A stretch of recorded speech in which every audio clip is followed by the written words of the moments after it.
साथियों नमस्कार, मुन्ना झारखंड न्यूज़ में आप सभी को स्वागत है। आइए पूरा वीडियो देखें। धन्यवाद। इन तस्वीरों को आप ध्यान से देखिए। ये तस्वीरें संसद भवन से सामने आ रही हैं, जहां नरेंद्र मोदी संसद भवन के सेंट्रल हॉल पहुंचे। वहां एनडीए के सभी नेता मौजूद थे। दरअसल एनडीए के संसदीय दल की बैठक होनी थी और बैठक में शामिल होने के लिए नरेंद्र मोदी पहुंचे। इस बैठक में उत्तर प्रदेश के मुख्यमंत्री योगी आदित्यनाथ भी मौजूद थे। लेकिन जब नरेंद्र मोदी योगी आदित्यनाथ के पास पहुंचे तो नरेंद्र मोदी ने देखिए किस तरह से यूपी के मुख्यमंत्री योगी आदित्यनाथ को इग्नोर कर दिया।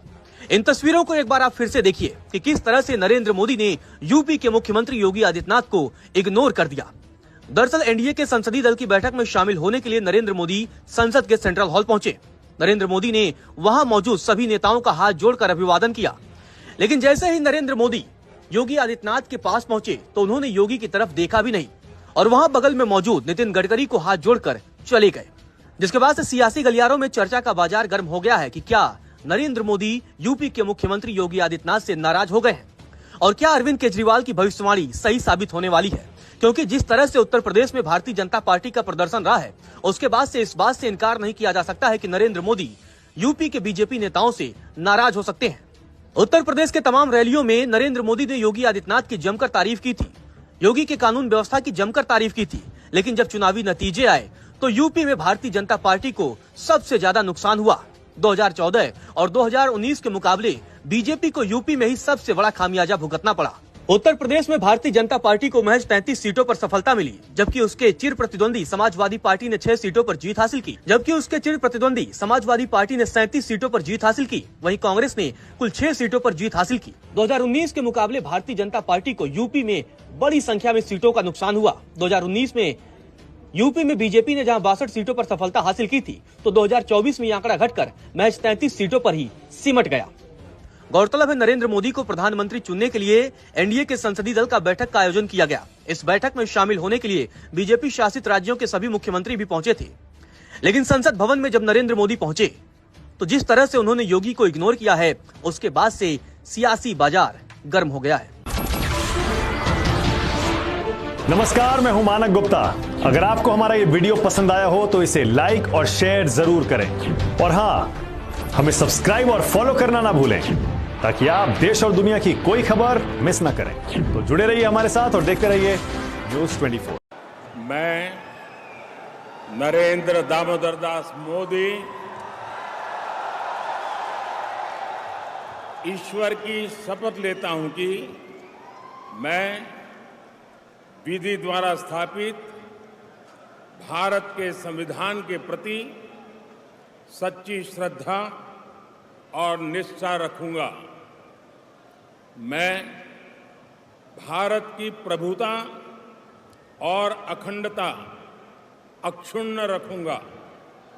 मैं संघ के प्रधानमंत्री के रूप में अपने कर्तव्यों का श्रद्धापूर्वक और शुद्ध अंतःकरण से निर्वहन करूंगा तथा मैं भय या पक्षपात, अनुराग या द्वेष के बिना सभी प्रकार के लोगों के प्रति संविधान और विधि के अनुसार न्याय करूंगा।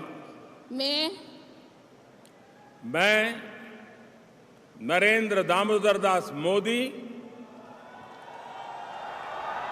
ईश्वर की शपथ लेता हूं कि जो विषय संघ के प्रधानमंत्री के रूप में मेरे विचार के लिए लाया जाएगा अथवा मुझे ज्ञात होगा उसे किसी व्यक्ति या व्यक्तियों को तब के सिवाय जबकि प्रधानमंत्री के रूप में अपने कर्तव्यों के सम्यक निर्वहन के लिए ऐसा करना अपेक्षित हो, मैं प्रत्यक्ष अथवा अप्रत्यक्ष रूप से संसूचित या प्रकट नहीं करूंगा।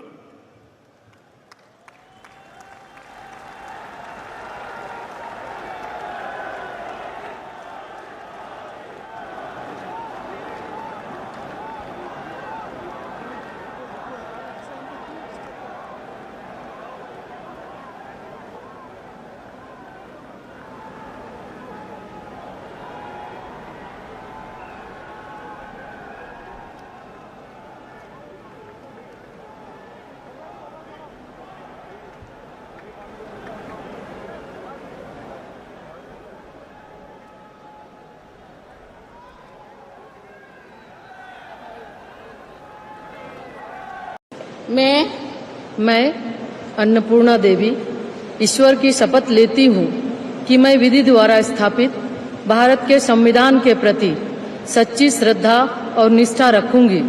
मैं भारत की प्रभुता और अखंडता अक्षुण्ण रखूंगी।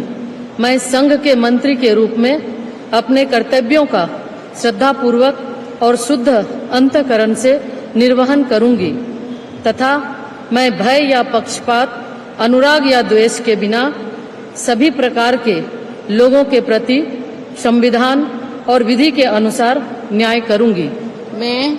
मैं अन्नपूर्णा देवी ईश्वर की शपथ लेती हूँ कि जो विषय संघ के मंत्री के रूप में मेरे विचार के लिए लाया जाएगा अथवा मुझे ज्ञात होगा, उसे किसी व्यक्ति या व्यक्तियों को तब के सिवाय जबकि मेरे मंत्री के रूप में अपने कर्तव्यों के सम्यक निर्वहन के लिए ऐसा करना अपेक्षित हो, मैं प्रत्यक्ष अथवा अप्रत्यक्ष रूप से संसूचित या प्रकट नहीं करूंगी।